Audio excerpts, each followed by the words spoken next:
Before Eminem became a famous rapper known all over the world, he was just a small, skinny boy named Marshall Mathis. Marshall grew up in a rough neighborhood in Detroit, Michigan. His family didn't have much money.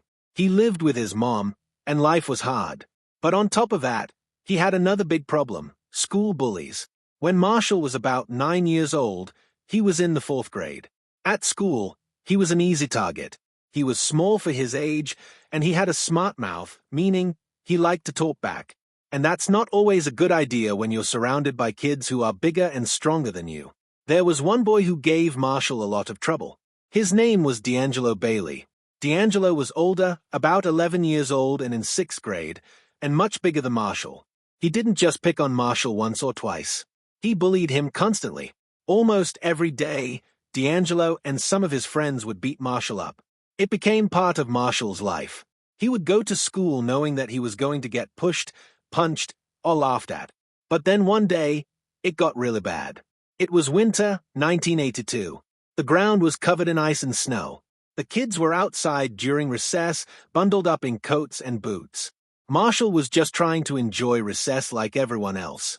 But DeAngelo and his friends saw him, and they decided to mess with him again. This time, DeAngelo did something even worse. He picked up a handful of snow, but he didn't just make a regular snowball.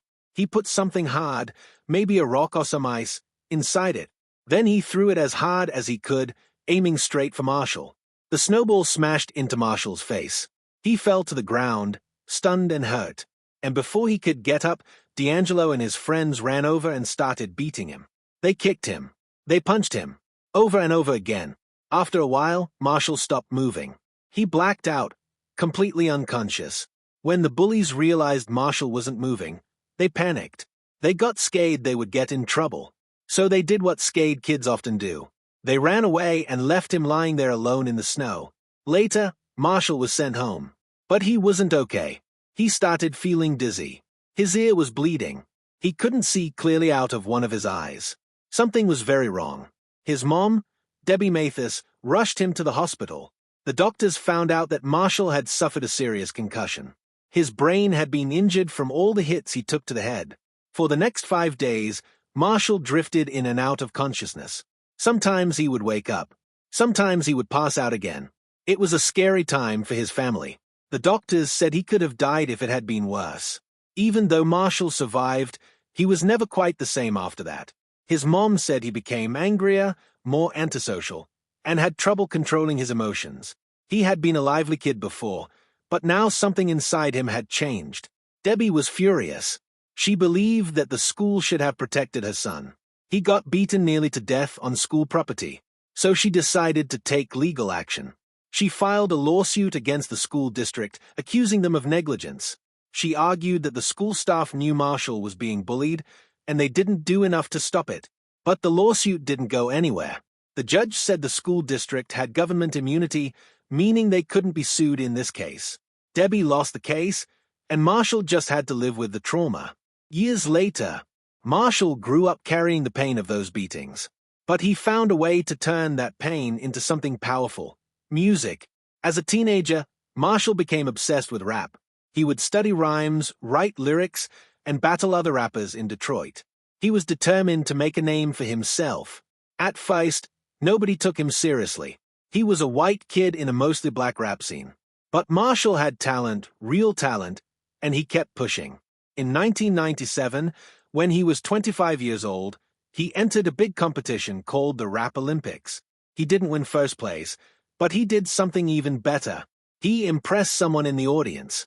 An intern from Interscope Records was watching that night. He saw Marshall perform and thought he was incredible. After the show, the intern asked Marshall if he had any music he could listen to. Marshall, frustrated about not winning, handed over a tape called the Slim Shady EP. It was a rough recording, but it showed off his unique style: funny, angry, raw. That little tape made its way into the hands of Dr. Dre, one of the biggest producers in the world. Dre loved it. Soon after, he signed Marshall to Interscope and Aftermath Records. And just like that, Eminem was born. In 1999, Eminem released his first major album, the Slim Shady LP. It was a huge success. On that album was a song called Brain Damage. The song told the story of Marshall's childhood bullying. It talked about getting beat up at school and suffering from brain damage afterward. But Eminem didn't just tell the story, he named names. He mentioned DeAngelo Bailey directly in the lyrics. The lyrics painted DeAngelo as a violent bully who almost killed Marshall. Because Eminem had become so famous, a lot of people heard the song. And it wasn't long before Rolling Stone magazine reached out to both Eminem and DeAngelo to get their sides of the story. Eminem told them, "Yes, it's true." And surprisingly, DeAngelo basically agreed. He admitted that they used to beat Marshall up.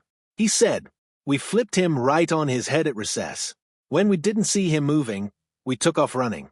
We lied and said he slipped on the ice." It was almost like DeAngelo didn't realize how serious it was. At first, DeAngelo didn't seem to care. But a few years later, around 2001, something changed. Maybe it was seeing Eminem get richer and more famous. Maybe it was friends whispering in his ear about lawsuits and easy money.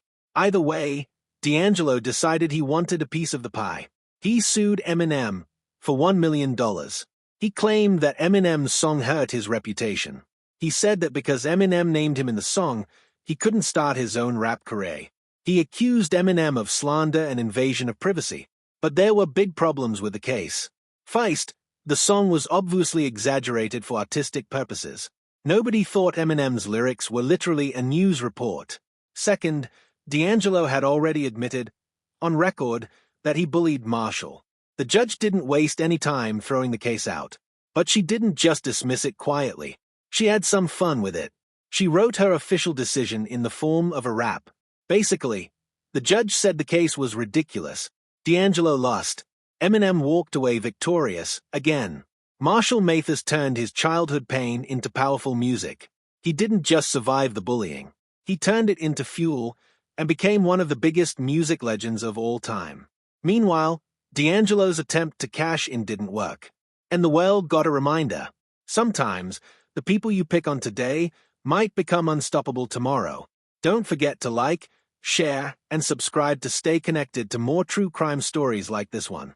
We'll see you in our next video.